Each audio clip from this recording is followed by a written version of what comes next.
Hi, this is Ray Cooney. Dave's Gone By on UNC Radio.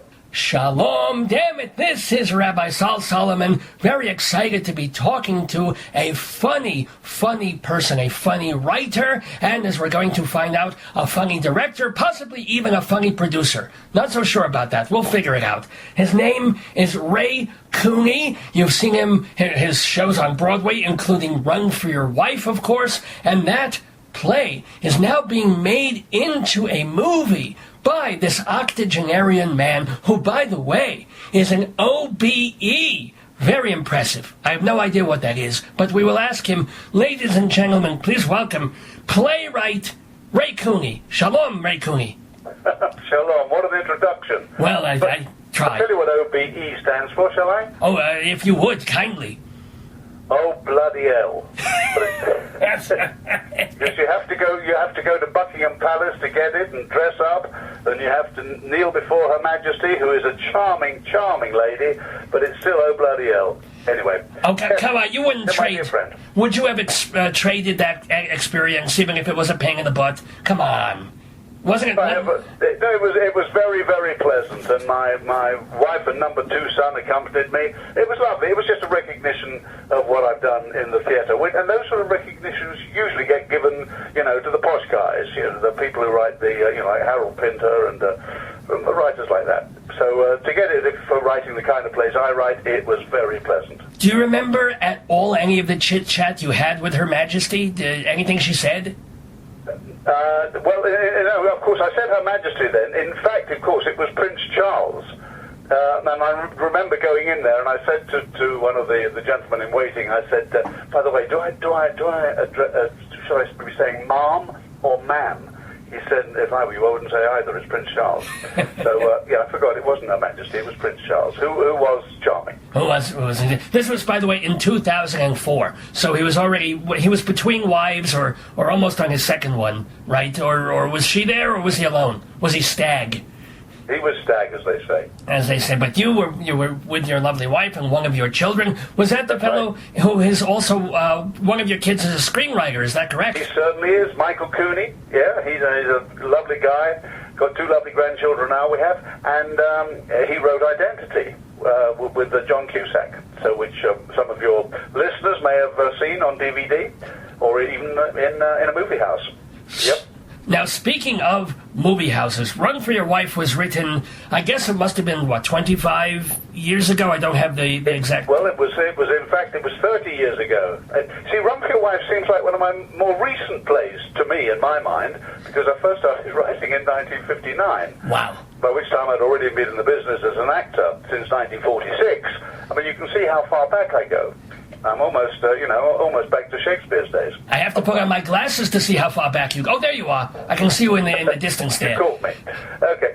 Run for Your Wife was written in, when was it? 1981, which makes it 31 years old. And at the time, it was a great success. It ran for 9 years in London, being done all over the world. And it was... to start with, there was a lot of interest from Hollywood. First of all, 20th Century Fox got in touch and said, oh my God, Ray, this is the funniest goddamn play we've ever seen. We gotta have the right to this movie. And they had the rights. I gave them the rights. That was for about 3 or 4 years, and they kept getting in touch and saying, we think we got Dustin Hoffman. We think we got Brad Pitt, or whoever they thought they'd got. Back then, Brad Pitt would have been an infant. After about 3 years, nothing happened. So then Columbia took it up, and the guy from Columbia said, oh my God, Ray, this is the funniest goddamn play I've ever seen. We gotta have that. So they had the rights for 3 years, and nothing happened. So I thought, well, what the hell? I may as well. I said, no, I don't want to renew the rights. I'll have a go myself, which I did, and finally we got it made, and we did it last year, and it was huge fun. Well, I would hope so. Well, is making a movie fun?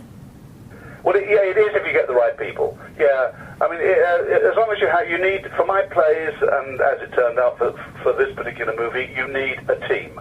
You need a team who are going to give it to each other. It's just like a tennis match. You need the ball to come back to you, and that's what you need. You need a team of people who are happy and cheerful. And of course, what I'd done, I lent on about about 120 of my dear old friends who'd worked in the theatre and got them to play cameos and one line, two lines here. So it was every day was fun because I had one of my old mates turning up to walk on in the back of a seat and say one line. So it was fun. No, it sounds like, is this the first full-length film that you have ever directed?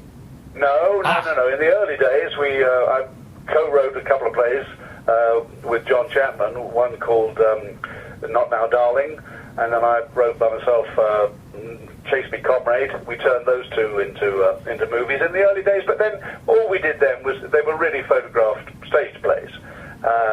And they were very good, and they got their money back. But this has really been opened up into a movie. So this is not just a photographed stage play.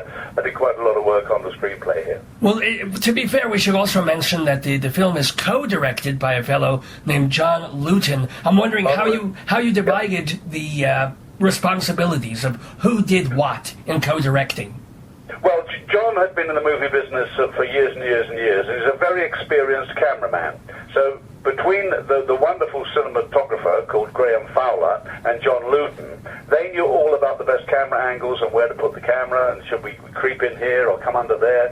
And I made sure that the actors got the roles right, knew what they were doing, got the characters right. Because it's very important in my kind of plays and this kind of movie is that you believe in the characters. In other words, I adored Abbott and Costello. Adored them. But this is not an Abbott and Costello movie. This is not people being stupid. This is, it's about a guy who foolishly has got himself 2 wives. And he's gone happily along for about the last 6 years. He's a taxi driver, so it makes him fairly easy. He's got these schedules that he has to keep to. He's got one wife in North London, one wife in South London, and he fits between the two. And it's gone happily on for 5 years. And on a particular day, there's a danger of them finding out that he might not only have one wife, and he spends the next 24 hours desperately trying to keep these 2 wives apart. But any wife who's been caught up in a bigamous marriage knows that it is not funny. It's the worst kind of betrayal. He's not just having an affair with a girl at the office or something like that. He has actually married somebody. He's got maybe even got children. Not in this particular movie, he doesn't have children. But he's he's got pet dogs and he's got another home. And it's the worst betrayal.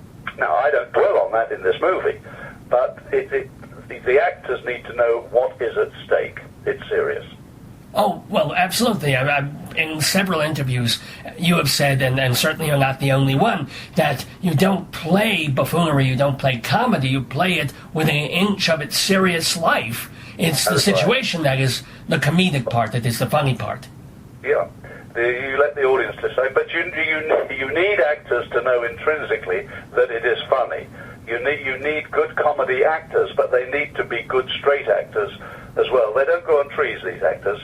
That's why over the years I've tended to work with a team of actors that one can totally trust, and they can deliver the goods. Well, I do have to say that my good friend Dave, who hosts the radio program that we're on, he saw Run for Your Wife on Broadway. I guess it was 2 decades ago. He said it was 2 of the funniest hours that he has ever spent in a theater, just laughing like crazy and appreciating the clockworking of the whole thing and just the sheer farce of it. You were in it, Paxton Whitehead was in it. He remembered it incredibly well.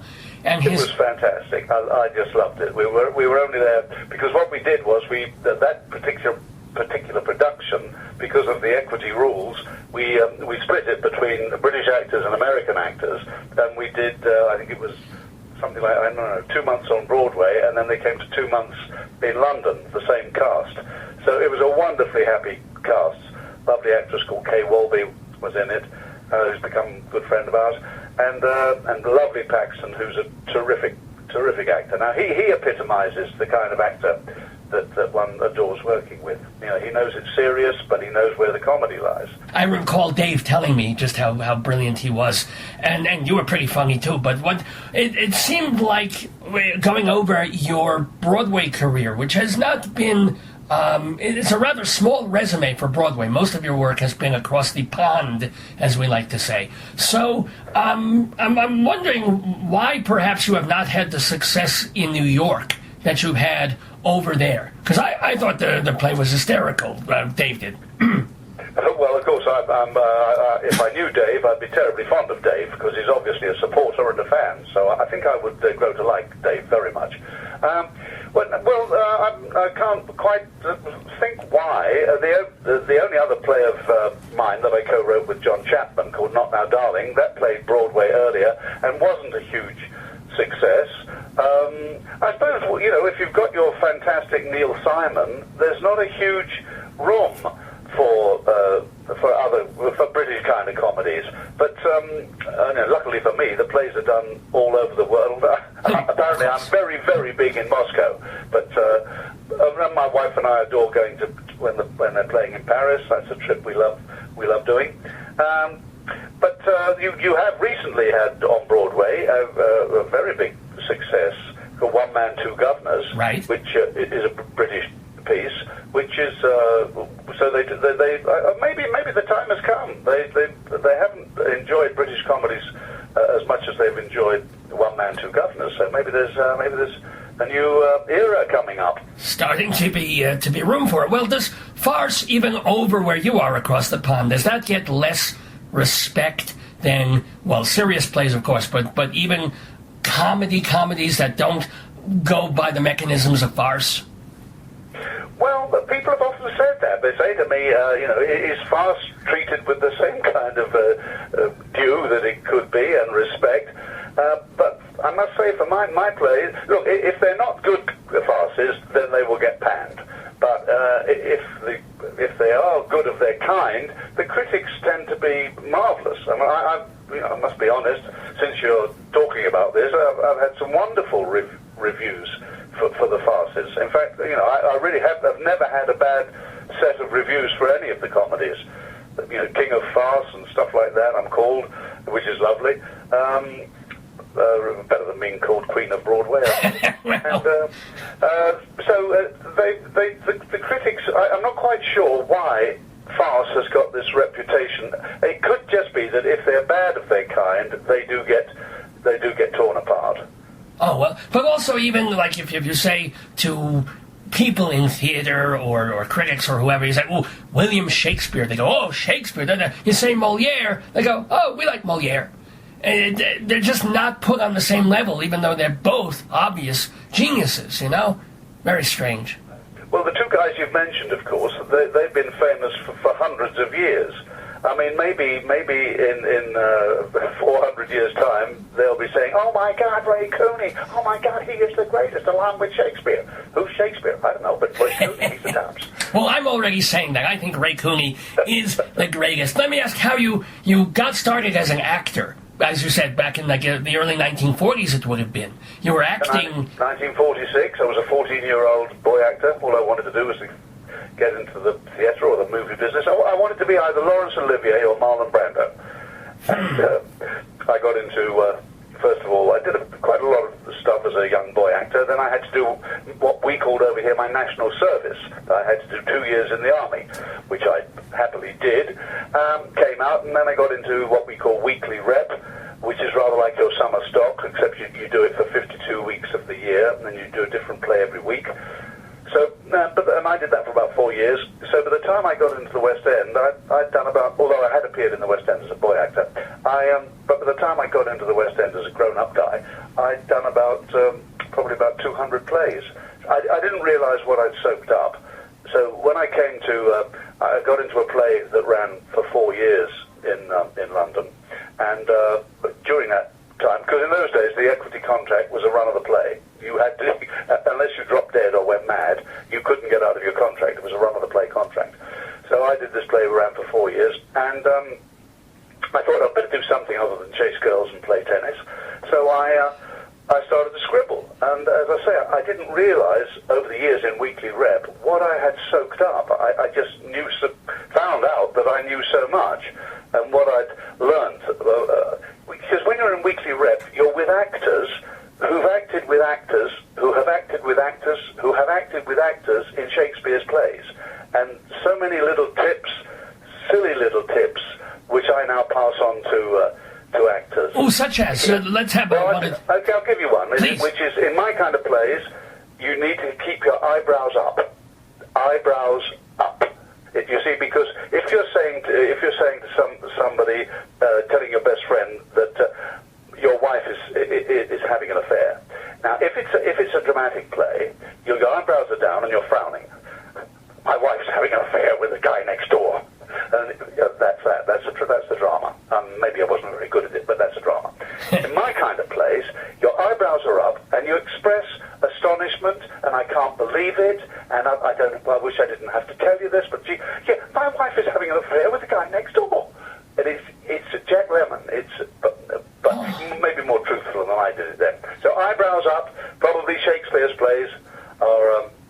Many guys were told by William to keep their eyebrows up if they're doing a comedy.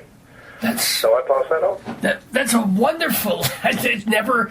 Wow! You just blew my mind, which really pushed my eyebrows far up. Well, that's why I've got such lines on my forehead. Because your eyebrows have been just... Well, what's another tip? My eyebrows have been up for over 50 years. What is another tip? Because that was so good. Do you have another one?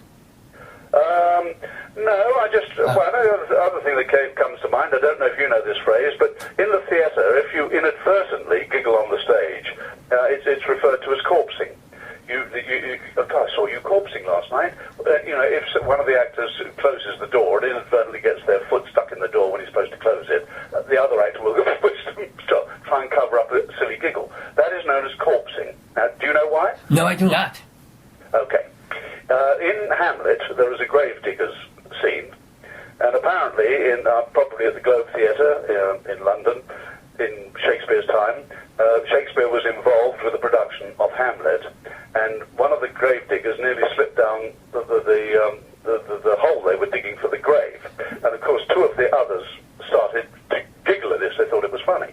Tried to cover it up, but couldn't. Then it caught on, and in the end, they were all giggling. And because it was the graveyard scene, it became known as corpsing. Oh, okay. That has been passed down throughout the years since, and I think this may well not be true, but this is what I was told when I was in rep, that people, when anybody corpsed, at first you say, well, what does that mean, corpsing? Where does it come from? And that's what I was told. It came from Shakespeare's play Hamlet, when two silly gravediggers slipped into the grave. They were all giggling, so it became known as corpsing. Well, one thing that I never knew, that I discovered, and I'm not sure if this is myth or not, that the phrase break a leg that we use when we send somebody out. I know you got, maybe the British use a different one. Maybe they say mayor. No, we now know break a leg. We've cottoned on to break a leg, yeah. But that turned out that it wasn't about saying something nice and then cursing the show by saying something nice. It had to do with bowing. Did you know this? No, I haven't heard this one. I know the phrase break a leg. I never knew where it came from. Apparently, I wikied this or something like that. It came from the Commedia dell'arte era. Oh. When the actors would come on there and they would have these costumes and these things, and they would have this stuff on their legs that would sort of be like kneecap braces things. I can't describe an old Commedia costume, but go with me on this. So when they would get through a scene or a monologue, something like that, they would bow for the audience. And if the audience likes it a little bit, they would bow forward. But if the audience, I'm not making this up, if the audience would really applaud, they would have to bow with the legs. And that would break the plaster thing over their knee things. And so it would actually break that leg thing, and it meant, oh, you got such wonderful applause, you broke the leg. Oh, right, yeah. Yeah, so that's why it's a positive. You break a leg. Good luck. You have a good time. Yeah, may the audience love you so much that you have to take a deep bow. I love that. I love that story. Yeah, I hope you do that's too. Terrific. And I love talking here to Ray Cooney, the playwright, and also director and producer. Now, one thing I did not realize, were you the producer when Whose Life Is It Anyway was on Broadway? That just seems I was. I loved that play. Tom Conti played it both in London and Broadway. That's the one hat I've thrown away. I no longer produce because you need to be there 99% of the day, and it's a real killer. So that's one hat I've thrown off. But I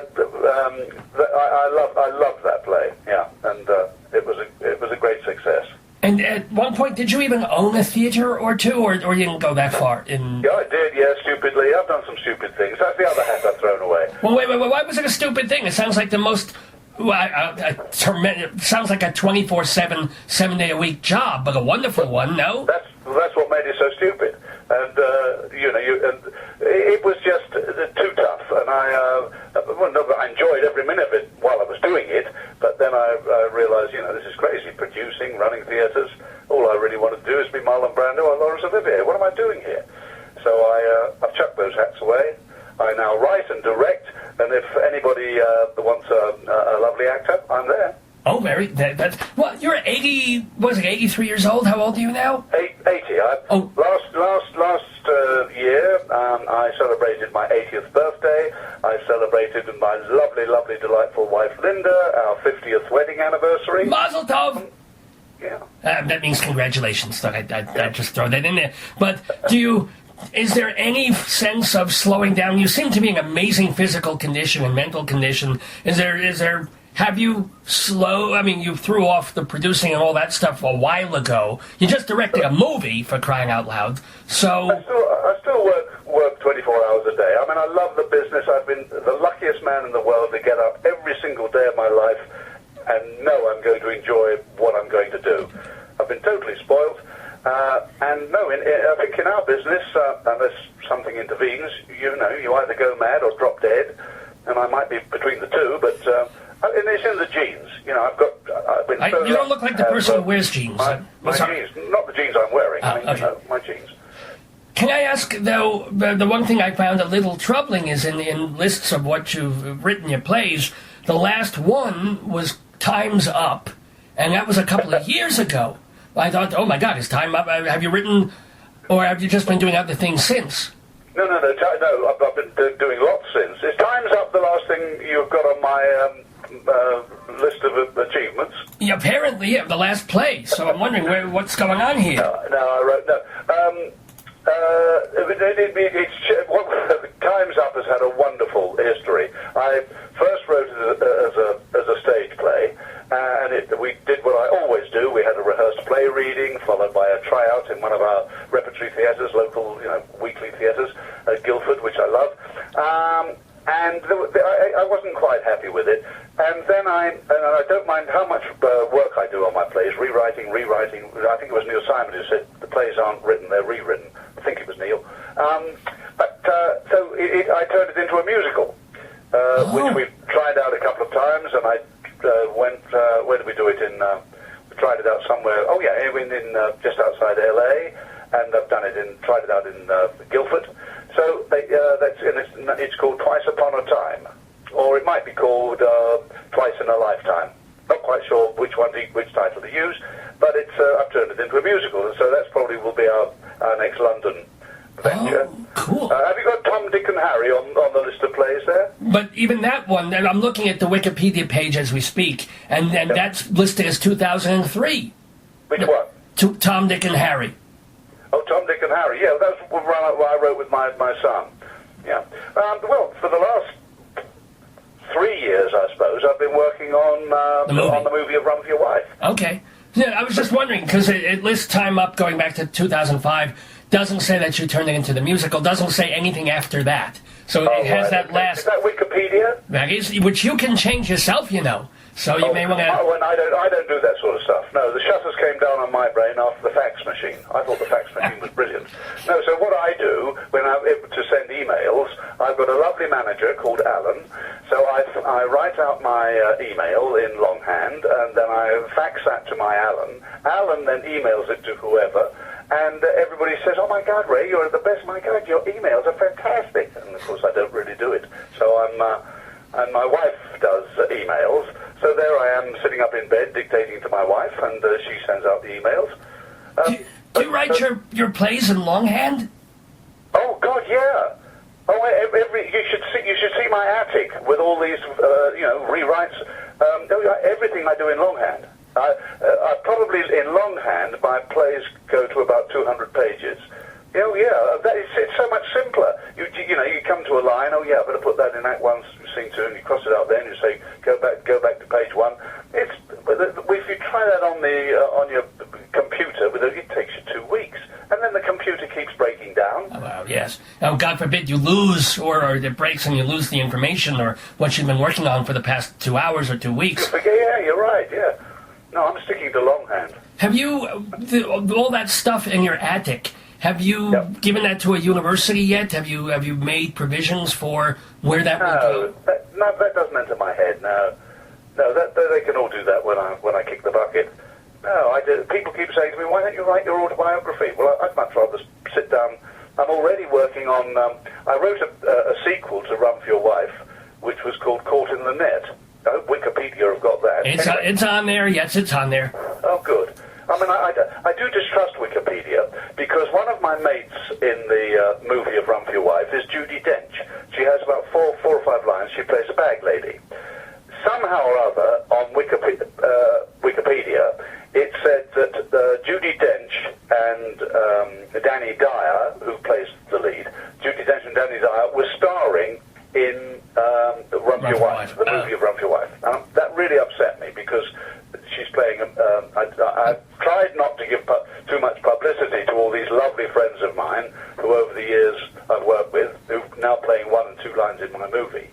But to see on Wikipedia somebody saying that Judi Dench is starring in the movie Run for Your Wife, it's not fair to Judi Dench, and it's not fair to the public who might buy tickets to see a movie that's starring Judi when it isn't. Which is absolutely why you must change that Wikipedia page, but wait a month after the DVD comes out. After the people have bought the tickets, then you correct it. That would be a... you know all about this, do you?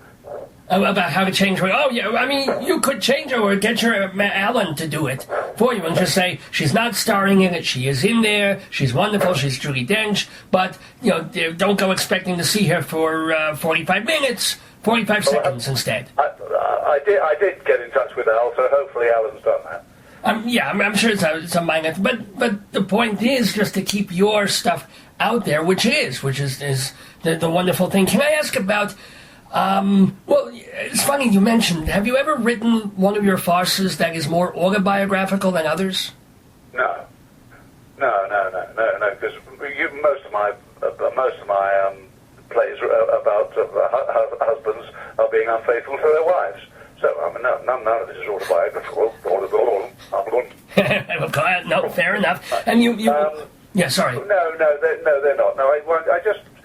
funnily enough, what I'm always looking for is a basic, serious premise. I mean, going to Run for Your Wife, a bigamist.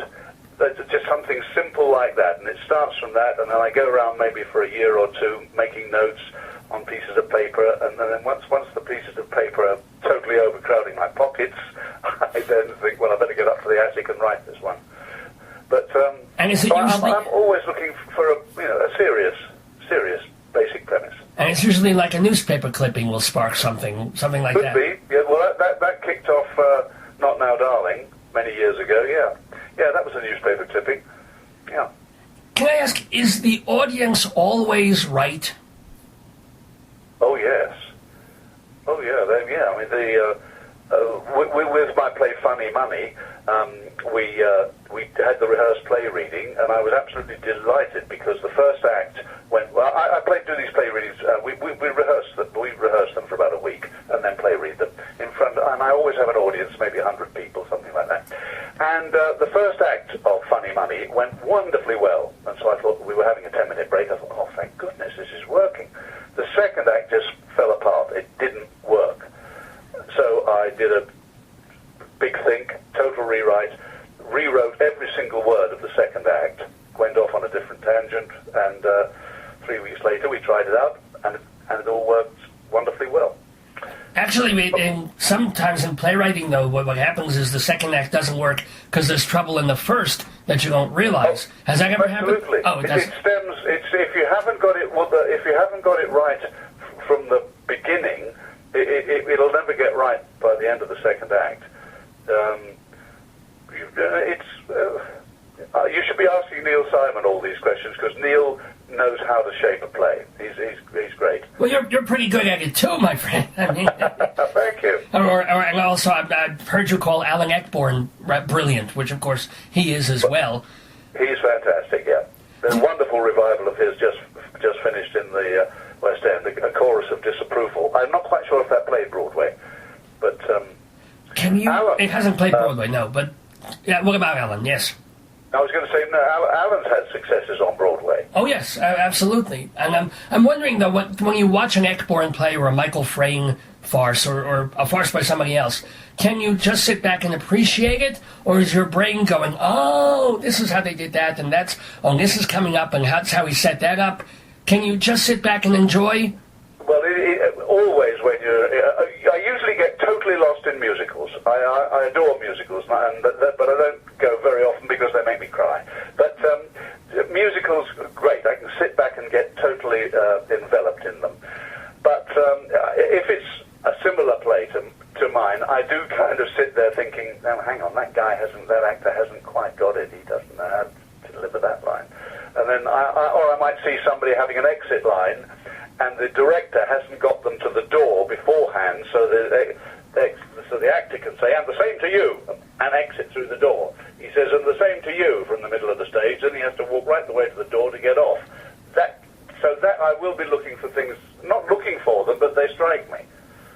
That makes total sense, because you're looking with an eye of an audience member and a craftsman as well. Have you ever discovered in a play of yours that was finished and completed and went great, and have you ever sat and watched a production and realized that there was a logic flaw that you missed?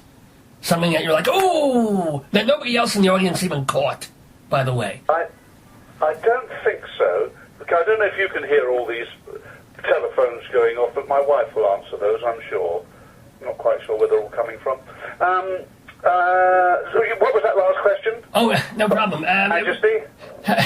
Thank you, sir. How do I refer to you? Well, you can call me a Sol. Just plain old Sol. Do I call you? Are you a sir? Are you a lord? What are you? No. I'm just an old bloody elf.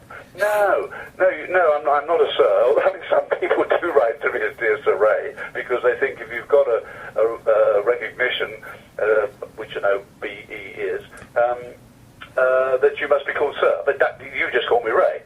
Or Oi, you. Oi, that's it. Call me Oi. What was my question? No, the question, have you ever noticed a flaw in the logic, in the fabric, a warp in the woof, as it were, of your... Well, no, I must be honest, I haven't, because I just work, I do so much work on them. I do as I say, the rehearsed play reading, then I do the tryouts at one of the, like Guildford, then I'll do some more work. With my very first play, One for the Pot, we did a rehearsed play reading followed by 3, then rewrite, a tryout in a weekly theatre, rewrite, another tryout in the weekly theatre, rewrite. And then one more. We did three tryouts. So I make sure I get them right. And when you're rewriting it, it's not usually dialogue. It's just about the construction. What usually needs to be changed? It could be anything. It could be the construction. Usually, I think it's the construction, but it could be the dialogue. That a scene goes on too long. Always for me, the dodgy place, and it could be applied to all plays, but the dodgy place is 2/3 of the way through the second act. That's where you have to be careful, because the audience begin to know that the play's coming towards its end. So you've got to make sure you don't let anybody off the hook. Wow. Have you ever taught playwriting or farce writing? Have you ever tried? No. Can it be taught? Been too busy. Well, that makes sense. Do you think it's a discipline that can be taught, or is it just a talent? Well, as I said at the very beginning of our conversation, I learned so much in weekly rep. I mean, doing a different play every week. 1 week playing maybe a German officer in a piece, and then the next week playing an American diplomat, then playing a young tennis player and they're different kinds of plays, serious plays, comedy plays, farces, tragedies, and you just learn so much that it's just stood with me all these years. And we are happy as audience members to be standing by Ray Cooney all these wonderful years with his plays. His new movie of his play, Run for Your Wife, is opening in the days ahead. Certainly it's opening in England, but it will come here. And working on your musical, working on other pieces. My last question for Ray Cooney is your thoughts on sort of the post-modern comedy. In other words, you learned your craft and you developed your craft in the 40s, the 50s, 60s, early 70s. Since that time, you're doing what you do, but there's also been on some level a sea change, everything from Monty Python to South Park to Ricky Gervais. What are your thoughts on where comedy is these days in general? Well, if you go back, I don't think it has changed all that much. You've only got to go back to, again, Shakespeare's plays, Molière, as you mentioned. The shape of plays, the type of plays, the difference between the comedies and the tragedies, the farces, they've always been there. The only thing to my mind, when you mentioned Ricky Gervais, I thought The Office that he did was terrific. I know you had another lovely actor doing the American version of it, but Ricky Gervais in The Office was great. But I think all that has crept in is the use of very foul, bad language, especially with stand-up comics. You know, they think they only have to say certain words and it'll get a laugh. And unfortunately, frequently, it does. So I think that is a pity that's... Well, let me try it from a tuchus. No, nothing. That doesn't mean anything to me. Is that bad? Oh, you don't even know what a tuchus is? You are not Jewish, is that a backside? Yes, of course. Well, that isn't rude saying a tuchus, is it? Well, I'm out of context, you know. If I go up to the postman and he asks me if I want stamps and I say no, I want you to wipe my tuchus, that would be rude. Well, now you've gone a stage further, you see. Now, yes, and if it's to do with wiping it, that's a different matter, of course. Oh, there you go. It's context. But it's a pity that because when I first started writing, we had what we were called the Lord Chamberlain. And every script you had to, before it was performed anywhere, in the West End or in a repertory theatre, anywhere, it had to be sent to the Lord Chamberlain, who read it. And if he disapproved of it, if he disapproved of the basic premise or the language, you wouldn't be allowed to do the play. And if they had a sort of rule where you were allowed one bloody. And I think, in fact, probably...